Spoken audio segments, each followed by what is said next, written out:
In 1964, Granada Television brought together a group of 7-year-olds from all over the country and from all walks of life. I'm going to work in Woolworths. I read the Financial Times. They talked about their dreams, their ambitions, and their fears for the future. Everything flew up in the air.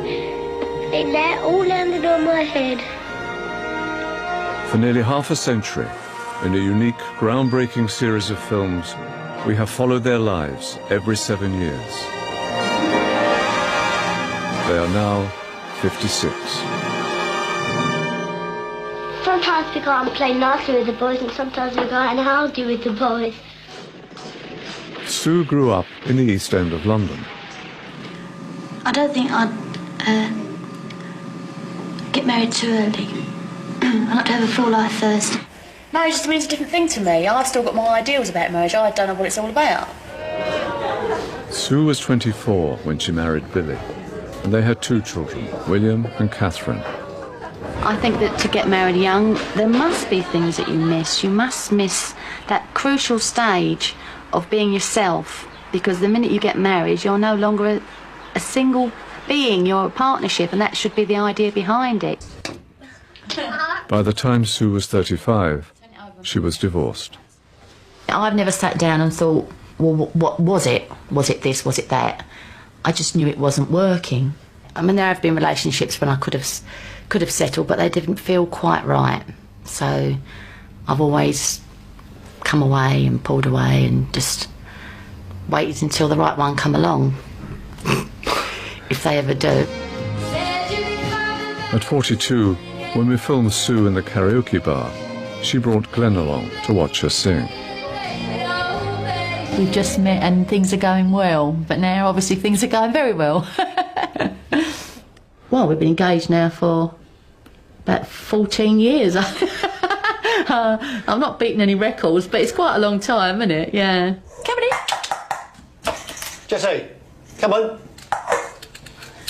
We're completely different people. He's very energetic and tidy-minded, and I'm lazy and completely unenergetic. You're lazy? I am completely, absolutely lazy. Anything you want me to do? And what about the romance of getting married? Yeah, I mean, I do admit it would be a nice party, you know, and I quite relish the idea of having everyone round and having a good old drink and a celebration, but I can have a party anytime. You're on the phone too. When I got married, the primary reason was because I wanted to have a child. The two, to me, went together. Have you then thought of having your own child? Glenn would have made a great dad. And when we first got together, he sort of asked me if we could have a family and all that, but I felt like I was past it, really, to be honest. I mean, I had 2 teenagers and didn't want to do that again, but he's loved bringing them up. I mean, last time we talked about a bit of tension in that area. No, I think that was probably just the age they were, and every family goes through that. There was nothing in particular, I don't think. It's just, yeah, all part of growing up, really. It wasn't easy being a single mother, was it? No, it wasn't. And I look back on it now, and I just amazed how I got through it, you know. What's the toughest part of it? Probably a combination of not having enough money to do what you want and being alone and being scared when things happen, when things go wrong, which they always do when you've got kids, you know. You've got no one there to turn to, you know, to talk about things like that. And you had to work? Yeah, I had to work, yeah, but I was always only part-time so that I could fit it around school. So who was the biggest help to you during this whole single parent? Well, there's no doubt at all. I mean, without my mum and dad, I'd never have survived it, you know. They were brilliant. They were really, really good. They mean the world to the kids, and they used to look after them, always be there if something happened and I had to go somewhere. Yeah, nice, isn't it? It's the first time we've seen. And how are they doing now? Yeah, they're fine. I mean, Dad's 80 now and Mum's 78. I think, I'm so lucky that they're still reasonably active. There you go. That's lovely, that one, isn't it? I've still got Catherine with me because she hasn't found anywhere else to go. I mean, I'm sure she would love to leave me, but I love it, the fact that she's here. We go shopping and, you know, we do girly things, do each other's hair and things like that. So I would miss her, but I know that she needs to get out and move on. I only had to have one filling, right? That was about the only thing that I had done. What about William? Well, he went to Australia for a year and he never settled back in being independent. I think it was too much, plus his room here was far too small. I mean, his computer was bigger than the room, you know. So, so he's rented. It's just so hard for them to be able to afford something. So in the future, your kids are going to be with you for a long, long time. A lot of my work is involved in making bookings and dealing with hotels abroad. At 21, Sue worked for a travel agent. At 35, part-time for a building society. Everything's changed for me because I'm now supporting myself a lot more than I was, say, a year ago. At 42, she went back to work full-time, helping to run the courses in the legal faculty of Queen Mary College, University of London. At 49, she was the main administrator for their postgraduate programme. Do you like the responsibility? Yeah, I love the responsibility. I think I was born for the responsibility. I'm now sort of the coordinator of the entire programme, so sort of margin charge really of the, of the LLM. It's like my baby really. I've nurtured it from its small beginnings into what it is now. Thank you very much. See you at graduation, yeah? I really do enjoy it. You know, I get up of a morning and I don't ever think, oh, God, I can't face going soon to work. But I know that happens to a lot of people, so I'm lucky, really. Someone's having trouble downloading this attachment, so I'll take this down for them. So you've got a lot of responsibility. Is there stress attached to it? Sometimes. I mean, some parts of the year are busier than others and you've got deadlines to meet. But then, in a way, that's good because it keeps you on your toes, you know. Never get bored. Where does the life of my respectable middle-class mother overlap with a working-class slapper who leaves a illegitimate child on a church doorstep? She was not! You don't know! She was young and frail. It started not long after the last programme with Tony, my neighbour, and he belonged to the group. And I said, oh, you know, I've been wishing I could do dramas for years, you know, since I was at school. And he said, come along. That's the time you must keep on trying. Smile, what's the use of crying? To stand on the stage and sing and have people, hopefully, appreciate it, hopefully. You know, but there's still that little nervous thing, the butterflies in your stomach when you're waiting for the curtains to open and, you know, it's a buzz, really. Realistically, this is the point you really do have to consider. You can't do two modules that are taught at the same time, obviously. You know, it's physical. When I get on the stage to speak to 500 students, now some people would find that very daunting, but I actually don't, because I think if you know they can never ask you something you don't know the answer to, then I think that helps build your confidence, and I'm not exactly shy, am I? It always takes one, you see. Once you get one, then other people tend to ask, but... You never went to university and now you're right in the middle of a huge university machine. I suppose I should count my blessings that I'm actually in a university, having not done it myself, yeah. Looking at it, do you wish you had had that opportunity? Just not really. It's the same as anything, you know. Why look back and say, I wish I did this or I wish I'd done that? I've had a good career. At least I'll have my own home, which is a new thing for my family, because my mum and dad are obviously still in Council Place. I'll never be a rich pensioner. I'll never be able to travel the world once I retire, I'm afraid. But as long as I can keep the house warm and we can feed ourselves, I think that'll be fine.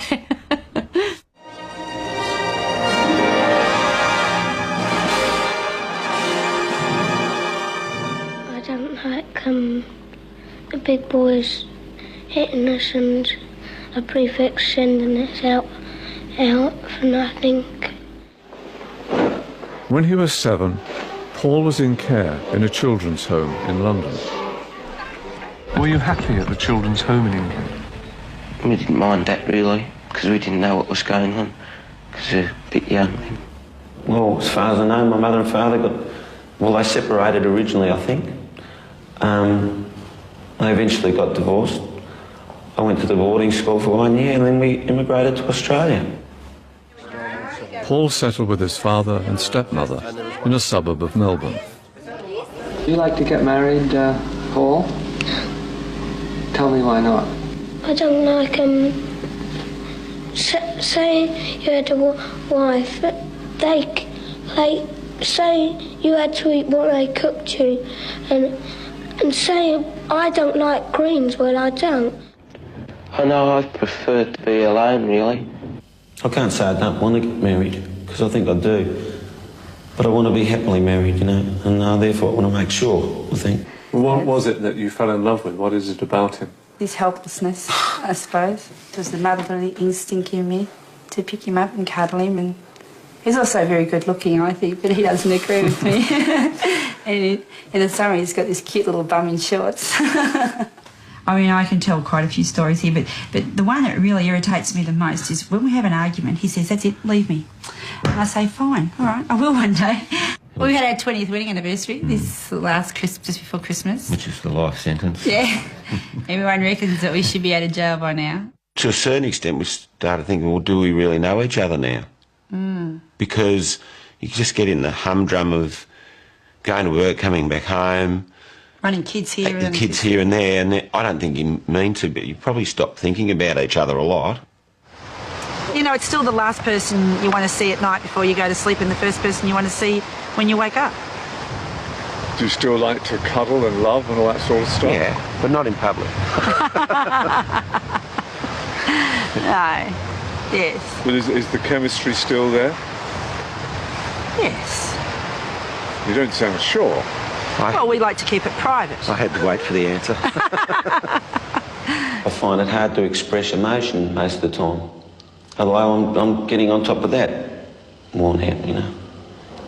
I mean, just a simple thing to say to sort of Susan, you know, I love you, something like that. I mean, I can tell you about it, but I really haven't been able to say it freely to Sue, you know. It's a bit hard to talk about. I did end up having to get a bit of help, and it wasn't directly due to our relationship. It started at work, unfortunately, which brought my self-esteem down, which tended to affect everything else. I know the lack of confidence is there. It still applies to me, but I don't dwell on it. It's there and I have to put up with it. You know, I just think you take on a little bit more of each other's personality, because whenever I was decisive and I made a decision and say, well, look, let's do this, because, you know, Paul, not that he couldn't make the decision, but he had all these questions to ask, and I used to think, oh, stop asking questions. And I suppose now I start to question myself, well, maybe you should ask the questions. So it is that bit of living with the other personality. I was going to be a policeman, but I thought how hard it would be to join in. I was going to be a phys ed teacher, but one of the teachers told me that you had to get up into university. As a young man, Paul spent many years in the building trade and then moved on into factory work. Okay, the question was, Gracie Field sung, in the what in the moonlight? It's a retirement village with independent living, and then it's got assisted living in the hostel, which is mainly where I work, which has got 6 letters. Gracie Field sang. They have their own laundry. It's a complete unit. They have their own lock-up garage. So there's a couple of parcels there that probably need delivering to one. And that's why Paul's there. I call him the man about the house at work, because he changes light globes, problems with their taps, they go and check it out, cleans the guttering, fixes squeaky doors or doors that are broken, because the village is now 25 years old, so the maintenance is starting to gather. How you going up there, Paul? When the job came up, I said to Susan that if there was any problem at all with us working together, then I'd leave. But so far, we've found it really quite good. Hi Lola, how are you? I'm good, Paul. How are you? I've probably always been a little bit more relaxed around older people, probably. I always liked older people as I was growing up, funny enough. By the time they were 28, Paul and Sue had 2 children, Katie and Robert. Katie did well at school and went on to university, the first person in her entire family ever to do so. Robert trained as a car mechanic. He met his wife Stacey when they were teenagers, and now they have 5 children. So there's Lucas, who is 9. Then there's Ryan, who's about to turn 7 at the end of this month. Then there's Hayley, who's just turned 5, and she'll start school in the new year. Then there's Shane, or better known as Shane-O, and he is 3 this week. He's the joker, I think, out of the lot of them. You know, if he does something and you laugh, he'll laugh with you, and he loves a joke. And then there's little Troy that's 12 weeks old. I look back at my grandmother and I've taken some wonderful lessons from her. Grandma made us all feel that we were her special number one. But I really think that that's the secret to being a grandparent, is to make every child feel that they have someone that they can relax with, be themselves with. Grandparents now have a really huge part to play in their parents' lives because the pressure's on them to work so much, and grandparents fill that hole of mum not being home every day. So, Sand, I've already made the frog in the ponds. Good. So there they are for the kiddies. Great. And your Rich likes fairy bread. I know. Let's get some spiders and snakes in there. Happy birthday, dear Shane-O. Happy birthday to you. It's a real struggle for them financially. But at the same time, you know, like all young kids, there's areas that we look at and go, well, we didn't have that. I got 23 threepenny pieces, and I don't know how many halfpenny pieces I got now. Oh, look, there's a whole stack of duckies over there. Neither of our kids have got credit cards. They don't live a credit life yet. I mean, they try and pay as they go, which is what we've always thought, and that's kept our head above water. We always felt if we were unemployed or out of work, if you own your house, you've got a huge buffer. And Robert's of the same belief. In their 20s, Paul and Sue sold up, bought an old van, and travelled across Australia. I think it brought us close together because, you know, we really got to know each other and we relied on each other so much. One of the most important things we ever did with our children was spend time with them, and particularly when you've got holidays. You know, go camping with them. Well, we went over to visit Katie because she was working up in the top end of Yorkshire on a community farm. We were missing her. We just don't want to tell her that. Well, they miss you when you're away. Do you miss them when you're away? I didn't miss them like, oh, God, I want to be around them, but I thought about them a lot and appreciated them a lot, which is probably good. So are the 3 of you getting on well? Yeah, most of the time. As long as we're not in the car, getting lost. We're atrocious in the car. But other than that, we're good. Yeah, no, it is good. Well, when we were in London, we went to Greenwich. It was built as a maritime retirement village almost for the sailors from the Napoleonic Wars. So that was all really interesting because we work in retirement villages. History painter Sir James Thornhill. And these buildings here were built before Australia was even discovered. So that's pretty amazing. Katie was in awe of it because in her degree she did art history, so she just loved it. What does university mean? Are you going to try and point your grandchildren into education, do you think? You want them to have a good education no matter what they do. Yeah. Better than you had, maybe. But that's my fault, really. I mean, I just didn't work hard enough, I guess. You hope the school systems have changed to encourage kids to go on, because one thing you can't take away from people is an education. You know, I mean, the one thing my daughter's taught me is that it doesn't matter what you do, there's room for all of us. And, you know, even to the point if you don't work, you're still teaching us something. You know, you're teaching other people to care. How are you dealing with getting old? I don't think you really notice it. I mean, you still think you're the same. It's when when you try to do something physically too quickly and pull a muscle, that just reminds you that you're getting older. Are you fearful of the future of disability or unable to do things? you hope that you're going to be one of the fortunate ones and not get ill in any way. Hey, Ken. Hi, Paul. How are you? Maybe where I work may have helped that recently, because people just tend to get on with their lives no matter what. And then that's the one with the palace in it. You've got a nice shot of a bin there. That one's good. You're getting better. You are getting better. Do you measure your life in terms of success and failure in any sense? No, not really. I mean, I suppose the success is that we're sitting here together and we haven't had tragedy happen to us. It's just about, you know, getting on with life and then enjoying our grandchildren, our children and our friends, you know. Yeah. Our goals of life have never... And then work just gets in the way.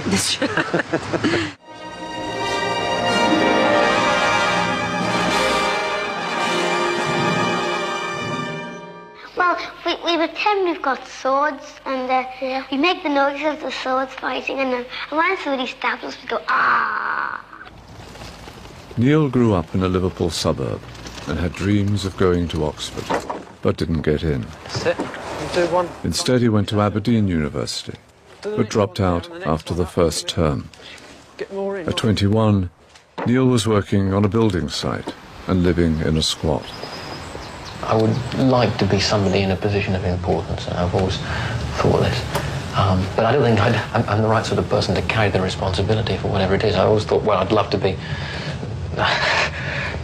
possibly even love to be in politics or something like this. At 28, we found Neil homeless, wandering around the west coast of Scotland. If the money runs out, well, then for a few days there's nowhere to go to. And that's all you can do. I simply have to find the warmest shed I can find. At 35, he was living in a council estate on the most northerly part of Britain, the Shetland Islands. And what would you like to be doing, say, in 7 years? I can think of all kinds of things I'd like to be doing. The real question is what am I likely to be doing? What are you likely to be doing? And that's a horrible question. I tend to think the most likely answer is that I'll be wandering homeless around the streets of London. I just point out some of the considerable disadvantages. First of all, they are geographically... At 42, Neil had moved to London and was a Liberal Democrat on Hackney Council. While I was in Shetland, I felt very strongly that I should become involved in politics, simply because I felt I was not achieving anything in the ways I really wanted to. By 49, Neil had left London, moved to Cumbria in the northwest of England, and was a Liberal Democrat member of his local district council. Thank you, Chairman. It's fairly simple. It was a committee decision, a majority decision. His own group on the Establishment Committee agreed with the decision. Councillor Hughes? Well, for Councillor Nine's information, Councillor Cook has reconsidered his the opinion he ventured at that meeting. Here we are in the centre of the ward I represent on the council. These are our public toilets. I can assure you that no more fierce battle has ever been fought, either on the playing fields or indeed on the battlefields of England, to save what might appear to be a comparatively insignificant local amenity. I mean, it sounds vaguely comic, but presumably it's not to you. When you live in a small community, you become very proud, rightly, of the facilities here. And people are willing to play a part in helping to keep them going, but they don't want to be ignored. They don't want to be marginalised. My strength is being able to keep going, really. And my weakness is not being able to take any positive course of action. No formal education can prepare anybody for life. Just only life can prepare you for what comes. And sooner or later, you're going to have to cross certain barriers. There are a few things I would like to say. And the first thing to say is there's been tremendous goodwill towards the series. But I'm also aware that I'm not the only participant who wants to set the record straight in a number of ways. For so many millions of people, I'm here wearing my heart on my sleeve, and they think they know absolutely everything about me. I mean, there were countless people writing to me saying, I know exactly how you feel. And actually, from those letters, I would say none of them, not a single one of them, knew exactly how I was feeling. Well, I have a great deal of respect for the Liberal Democrats, but I think that I won't vote for them this time because... Here in Cumbria, I'm really glad to be doing what I do, to be representing people at local political level. But in one sense, I'm doing that because it's the only way I've been able to make any money. I get a derisory amount of money for being a councillor. I do enjoy the work, but I've been completely unsuccessful in trying to find a paid career of any kind. I have always wanted to write as a career, and indeed have written huge amounts. And ironically, despite appearing in this programme so frequently, nobody has ever shown any serious interest in any of the work I do. And believe me, it's a great deal more important to me than anything I can say on a television screen.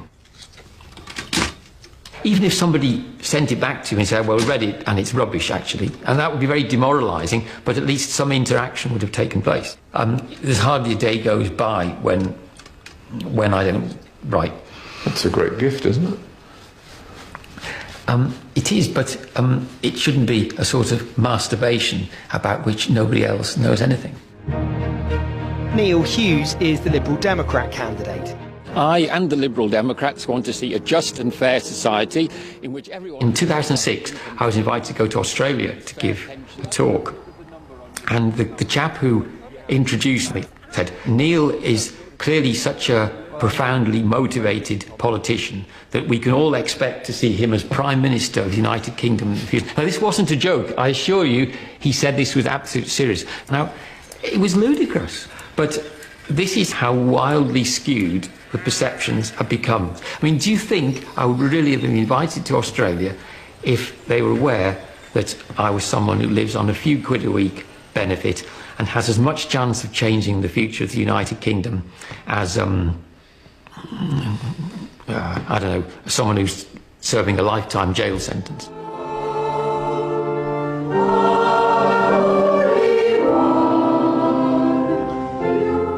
Yes, I'd say I believed in God. Are you religious? Well, I go to church with my parents on Sundays. I don't know even now whether I do believe in God or not. I've thought an awful lot about it, actually, and I still don't know. And how's he been treating you? Well, I said to somebody last week that I preferred the Old Testament to the New Testament, because in the Old Testament, God is very unpredictable. And that's, I think, how I've seen him in my life. And Doreen as well, and also... I was first a lay reader in London. And we pray that after completing a little more training, I was relicensed by the Bishop of Carlisle. Well, good morning. Welcome to our service today. Just a couple of notices first. If you haven't already been told, the proposed pet show is unfortunately cancelled. I'm a lay minister. I'm licensed to carry out quite a number of functions. It includes leading services, preaching, taking part in the readings, helping to distribute the communion and so on. In fact, I can do more or less everything a priest can do. To what extent am I a good model for others? I don't know. On the other hand, I am angry that so many doors have been closed, not just for me, but for so many people. I do feel nobody's listening out there. You know, there seem to be few currents that are encouraging people to stand up for their rights, not just their strict legal rights, but their rights to be human. In the name of the Father, and of the Son, and of the Holy Spirit. I'm not appreciative of the honour it's been to be able to serve the church, to be able to serve my community, and I want to make that absolutely clear. But and it's true that I think it was Albert Camus who said that life is what happens while you're waiting for something else. But it's not the sort of place where someone who wants to change society is best employed. I mean, I would have thought that was pretty obvious. Peace with you, nice to see you both. In the winter, if you lived in the country, well, it was just all wet and there wouldn't be anything for miles around. We're a very quiet village. There's always room for more activity and for more people being involved, but I think we do fairly well. There's a diversity of groups. They're still trying to persuade me to go in. Actually, the thing is, apparently Alan has cried off at the last minute, so there's just the two of them. I think it was Pascal, the great philosopher and mathematician, who said that if a man can live happily in his own living room most of his life, then he's achieved the utmost philosophical breakthrough. And philosophically speaking, that's true, but I can't. You only stick me in my living room for 1 hour on my own, and I want to be out doing something. I want to be out changing things. I have always had a nervous complaint. I had it since I was 16. It was responsible for my leaving university and for some of my difficulties with work. Do you worry about your sanity? Other people sometimes worry about it. Like who?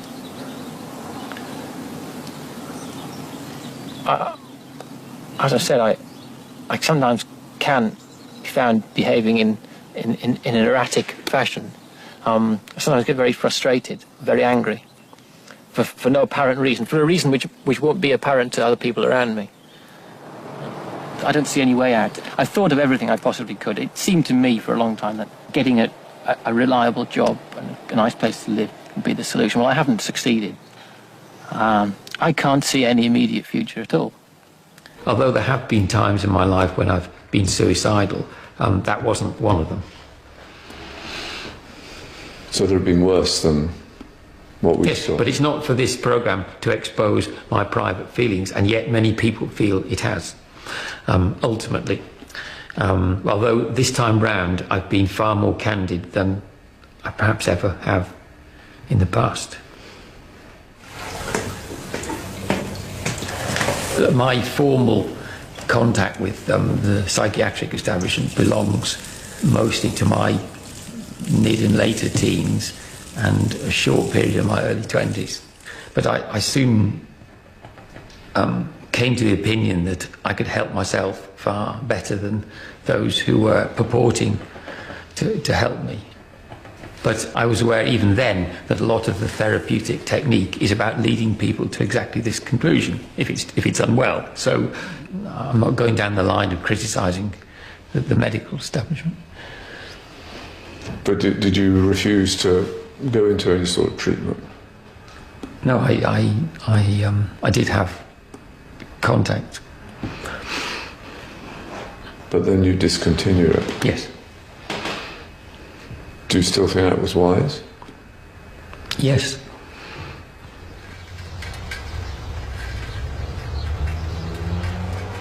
You scared of getting old? Yeah, I don't want to live to be that old. I think if I can reach something like 70 or 75 in reasonable health, that would be quite enough for me.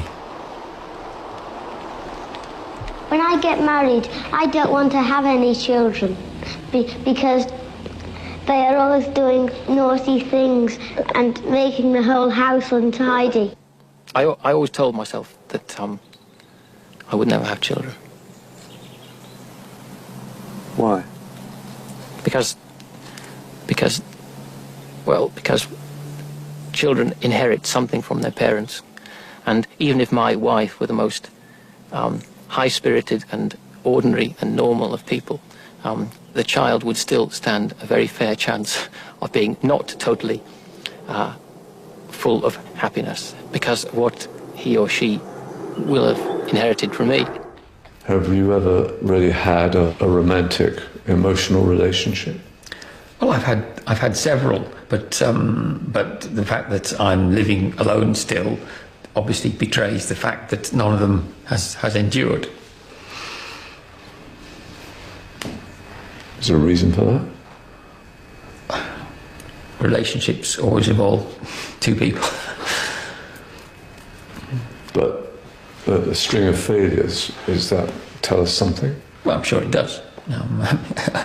Any fool can see that. I'm not saying you're a fool. And what does it tell us? It tells you what you like. It tells you that I haven't been successful in relationships. It may tell you that I'm intolerant, but more likely it tells you that I don't have the capacity for making a relationship work. But I must stress again that it does take two. I have never walked out of any relationship with anybody. It sounds like ghostly coloured people. Do you think of a purple person with red eyes and yellow feet? And you can't really think about what they really look like. I find it hard to believe that I was ever like that, but there's the evidence. And probably when I was 7, I just lived in a wonderful world where everything was sensational and done. I could be happy like this, I could be miserable next minute. What makes you happy? Happy is a difficult word. How many people are happy? Perhaps we're most happy when we're not aware of it.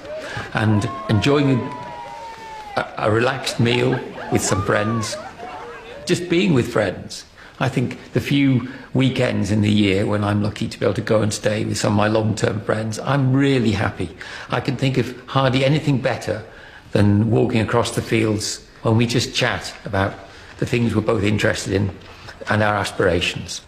And I think that's the noblest and in many ways most satisfying relationships you can possibly have. How it would be if we lived next door to each other, I don't know. It might be very different, but maybe the joy in some relationships is that you see some people only infrequently.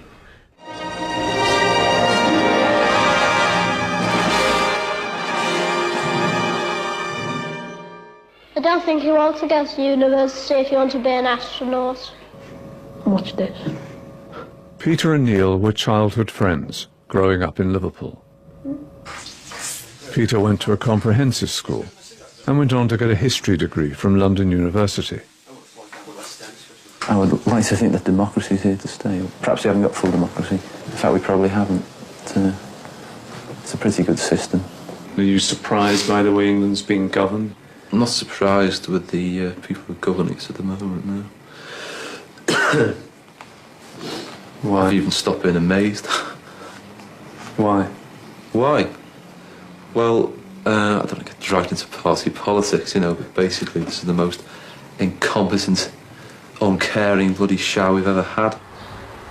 After 28 Up, Peter decided not to continue in the film. Why did you pull out?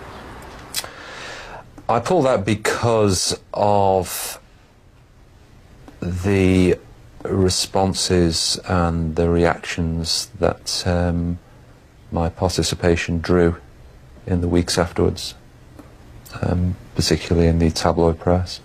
They decided they were going to portray me as the angry young red in Thatcher's England.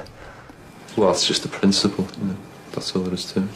I think I was articulating at the time what a lot of people of my age and my background were thinking, and I was an easy target. They're part of it, they perpetuate it. But I was absolutely taken aback, completely, genuinely shocked at what I saw as the level of malice and ill will directed towards me.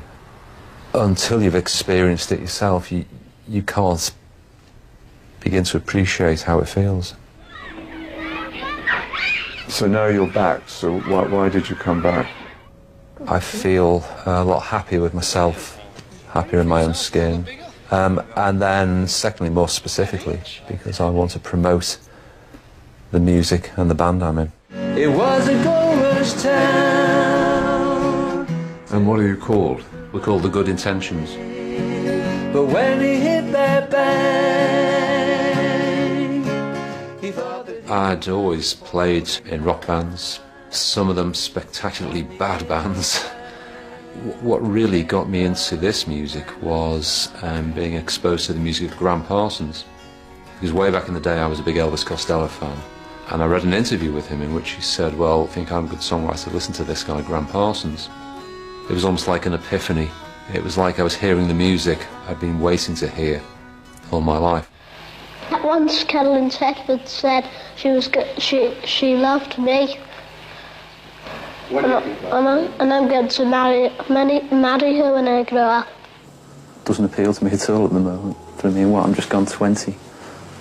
I haven't even been abroad yet in my life. So there's no way I'm going to get settled down. So what do you want to do? Do you just want to record me and Pete to record what we're doing and you'll work round it. I think that's what We were working in an office together and we joined the office band, and that's how we got to know each other. So, Gabby, and was it love at first sight? Well, I had a sneaking suspicion that Pete liked me because he was really rude and sarcastic to me all the time, so I thought, I think he's probably quite keen. No, that's not true. And you've always played together since then? Yeah, more or less. I think Yeah. we probably stopped for a while when the kids were little. Our boy's 19, our daughter's 16. And how are they doing?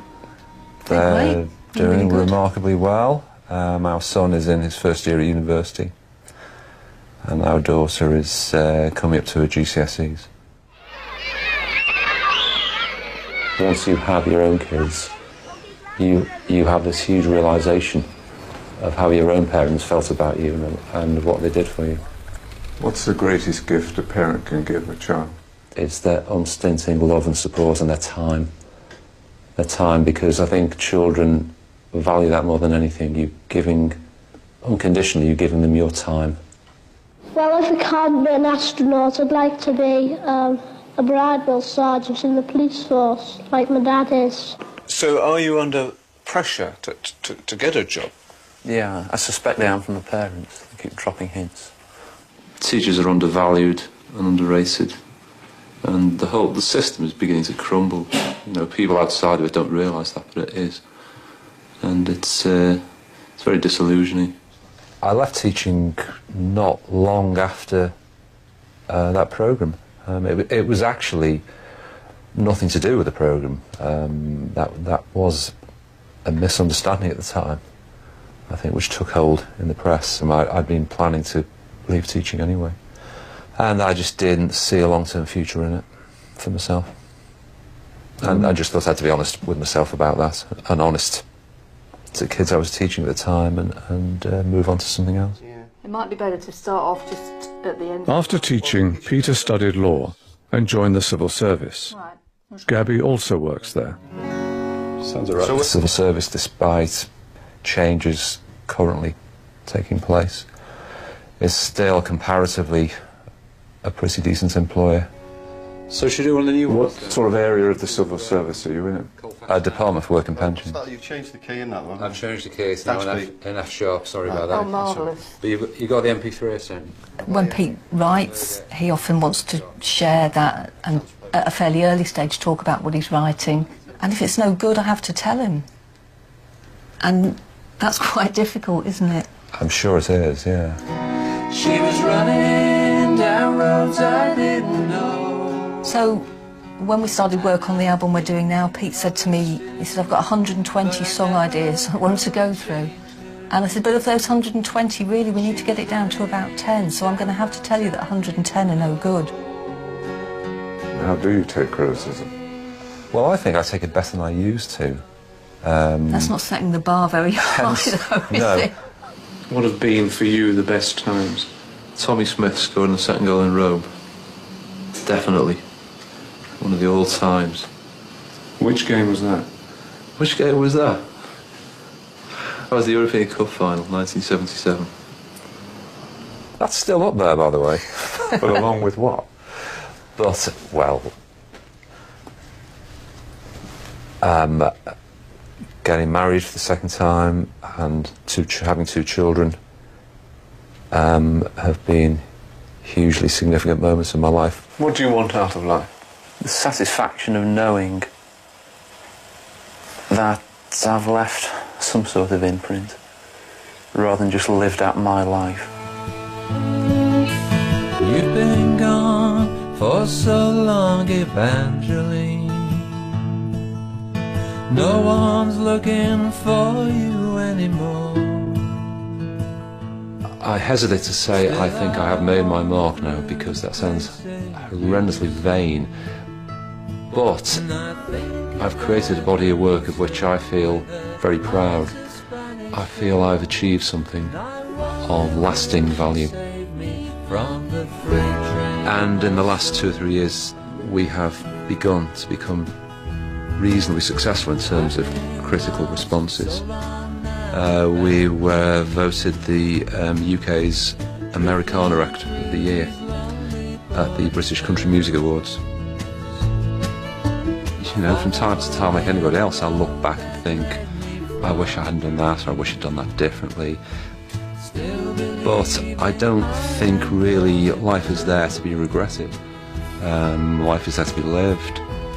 And I think the most important thing is to feel that by and large you haven't compromised too much, and that you've moved your life on where you want your life to go.